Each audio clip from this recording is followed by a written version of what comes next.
All right, guys, we're on Free to Choose.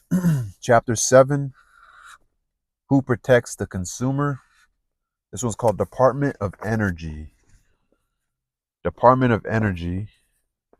Here we go. The embargo of the United States instituted by the OPEC cartel in 1973 ushered in a series of energy crises and occasional long lines at gasoline stations that have plagued us ever since. Government has reached by establishing one bureaucratic organization after another to control and regulate energy production and use, terminating in the establishment of a Department of Energy in 1977. Terminating in the establishment of a Department of Energy in 1977. Government officials, newspaper reports, and TV commentators regularly attribute the energy crisis to a rapacious oil industry or wasteful consumers or bad weather or Arab sheiks, but none of these is responsible.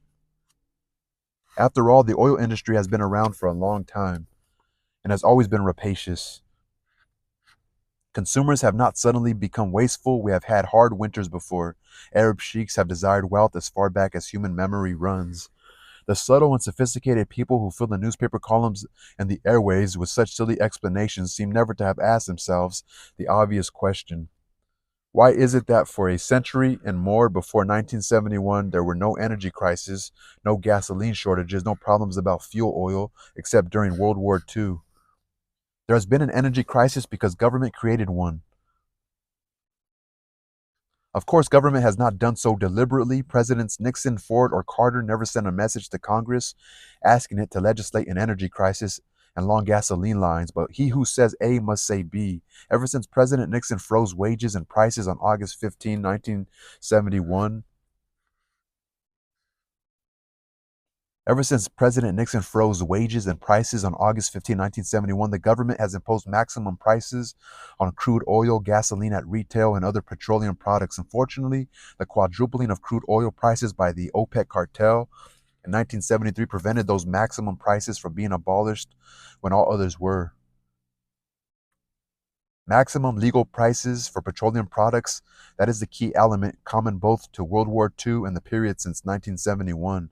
Economists may not know much, but we know one thing very well: how to produce surpluses and shortages. Do you want a surplus? Have the government legislate a minimum price that is above the price that would otherwise prevail. Do you want a surplus? Have the government legislate a minimum price. That is what we have done at one time or another to produce surpluses of wheat, of sugar, of butter, and many other commodities. Do you want a shortage? Have the government legislate a maximum price that is below the price that would otherwise prevail. So look, this is what he's saying. Let me highlight this. So you want a surplus, like too much, right? Have a minimum price that is above the price, meaning there's too much, right? There's too much out there already. There's too much and it's not being sold because you're telling the producer that you have to sell this at this price, but they're actually able to sell it cheaper and make money off of it.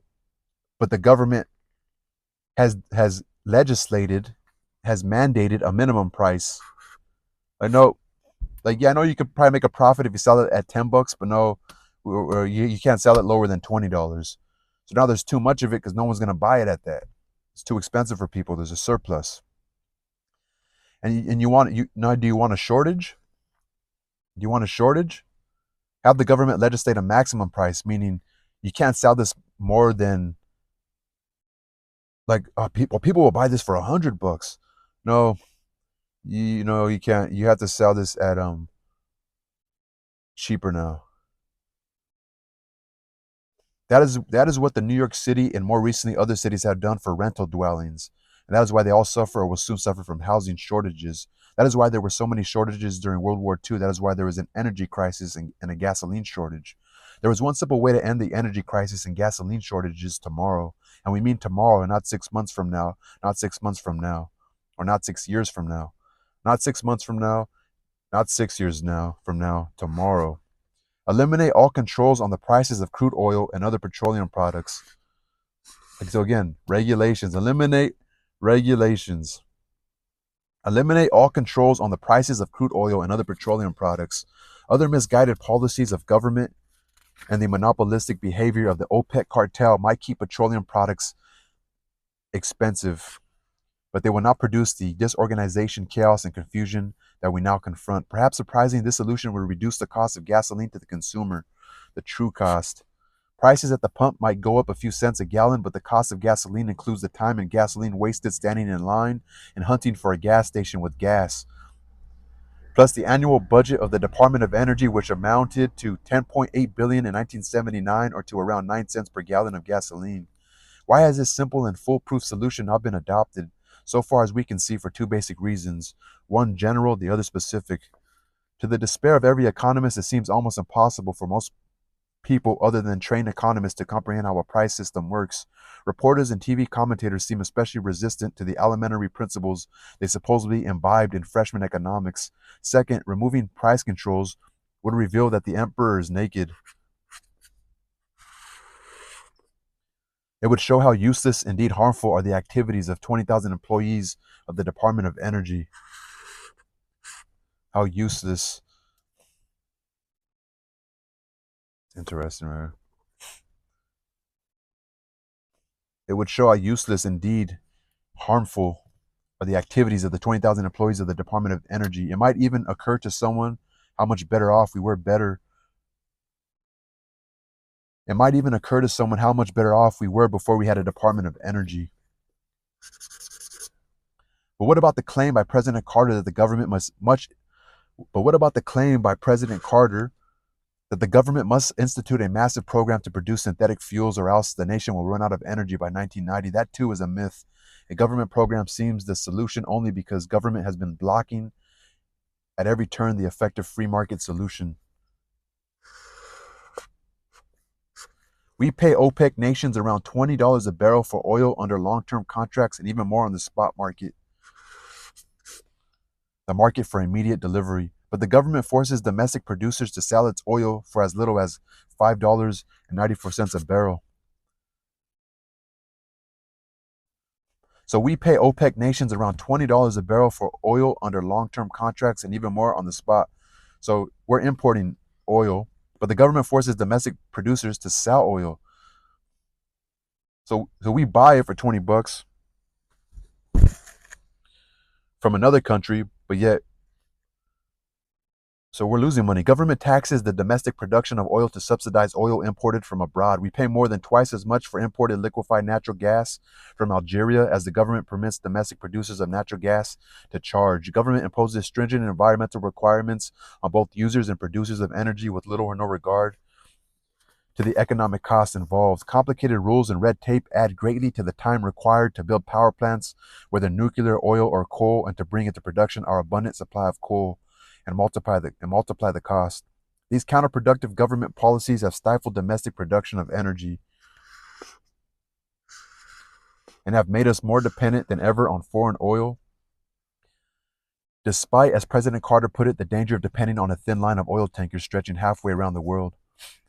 What it is, I think they're getting these people who are in charge of these policies, crooked politicians, bureaucrats, they're in cahoots with these foreign oil companies and making money off them for allowing them to sell in our country. So they're controlling things at the border. They're not allowing a free market. In mid-1979, President Carter proposed a massive government program stretching over a decade and cost $88 billion to produce synthetic oil.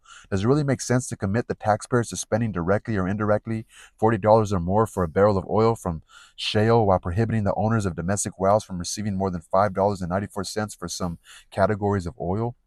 Or as Edward J. Mitchell put it in a Wall Street Journal article on August 27, 1979, we may well question how spending $88 billion to obtain a modest amount of $40 per barrel synthetic oil in 1990 protects us from $20 per barrel OPEC oil either today or in 1990.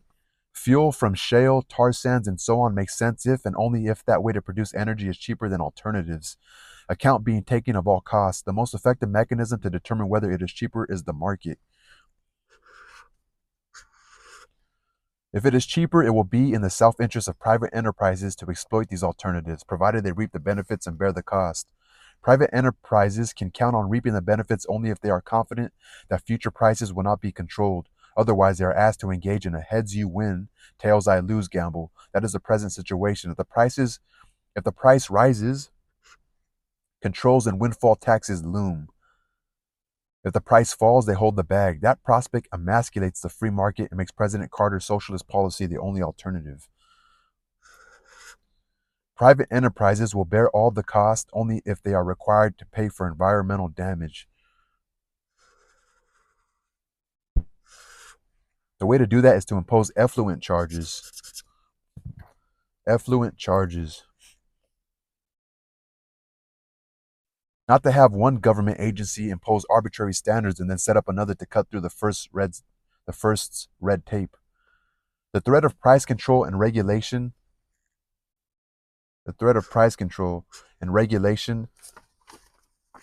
is the only important obstacle to the development of alternative fuels by private enterprise. It is argued that the risks are too great and the capital cost too heavy.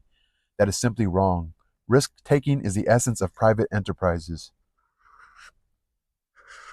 Risks are not eliminated by imposing them on the taxpayer instead of on the capitalists.